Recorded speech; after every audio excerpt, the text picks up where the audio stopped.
Most people think they know what a Hollywood tragedy looks like. Headlines, flashing cameras, statements from publicists. But this story didn't follow any of those familiar patterns. Because this time, the shock didn't come from an outsider. It came from inside the house.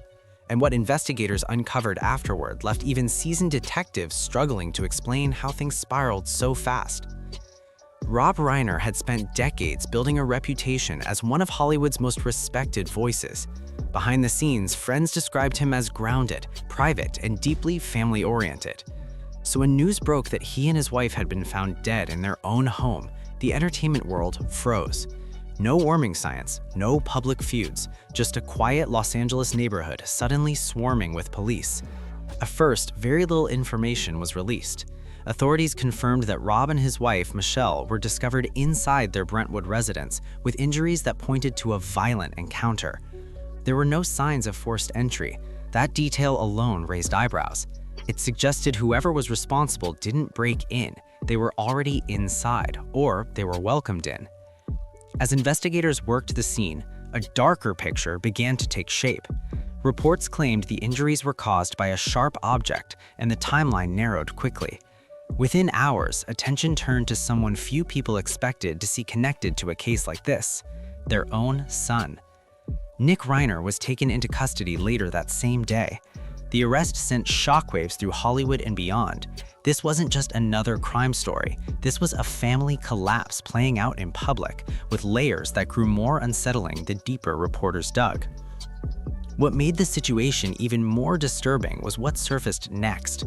According to reports, Nick had been diagnosed with schizophrenia just weeks before the incident. Sources close to the situation claimed he had recently started new medication and that the changes affected him in ways no one fully anticipated. Friends and family allegedly noticed erratic behavior, mood swings, paranoia, moments where he seemed disconnected from reality. It's been said that those close to him were concerned, not just about his mental state, but about how quickly things were changing. Some reports suggest that his medication dosage was adjusted shortly before everything happened. Others claim he struggled to adapt to the side effects. None of this has been officially confirmed in court yet, but it has become a central point of discussion surrounding the case. And then there's the family dynamic. On the surface, the Reiners appeared close, but insiders now claim there were ongoing tensions behind closed doors. Friends reportedly described Nick's relationship with his parents as complicated, marked by long-standing struggles and emotional strain. Some say Rob tried repeatedly to get his son help, pushing for treatment programs and professional support. According to multiple accounts, Nick had spent time in rehabilitation facilities in the past. There were concerns about substance use, though officials have not confirmed whether that played any role in what happened.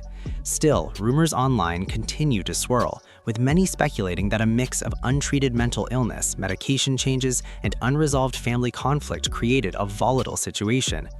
Just days before the incident, there were signs something wasn't right. Reports claim Nick attended a family gathering where his behavior raised alarms. Witnesses allegedly described him as agitated, confrontational, and emotionally unstable. Arguments reportedly broke out, voices were raised, and those moments, in hindsight, now feel chilling.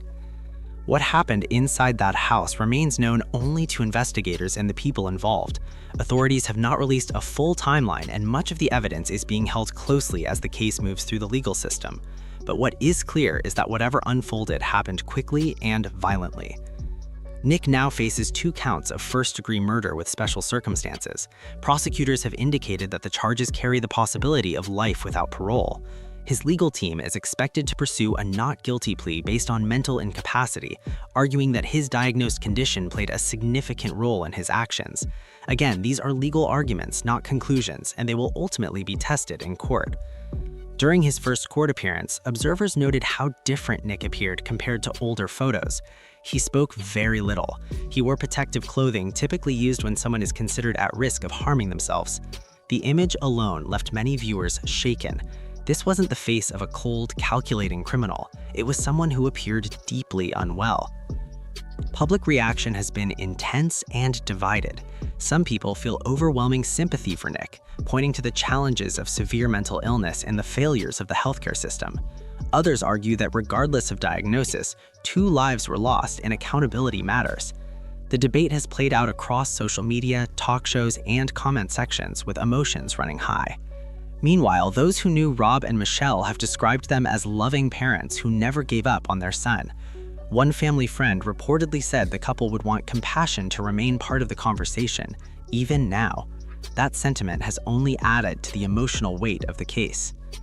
Still, questions remain unanswered. Was there a critical moment where intervention could have changed the outcome? Were warning signs missed or misunderstood? Did the medication help, or did it make things worse? And how much responsibility lies with the systems meant to protect families dealing with severe mental illness? Online, speculation continues to grow. Some claim there were earlier incidents that never became public. Others suggest financial stress or personal resentment may have played a role. At this point, none of those claims have been verified, and investigators have urged the public not to jump to conclusions. What makes this case especially haunting is how familiar it feels, and how rare it actually is. A respected Hollywood figure, a private family struggle, a sudden, irreversible breaking point. It's a reminder that fame doesn't insulate people from chaos, and that the most devastating conflicts often happen far from cameras. As the case moves toward trial, more details will inevitably surface. Testimony will be heard, evidence will be examined, and the narrative may shift as facts replace speculation. But no outcome will undo what's already happened. 2 lives are gone, a family has been shattered, and a story that began behind closed doors is now being dissected by the world. The question that lingers isn't just who is responsible, it's how something like this could happen at all, and whether anyone, anywhere, is truly prepared when illness, pressure, and silence collide in the worst possible way.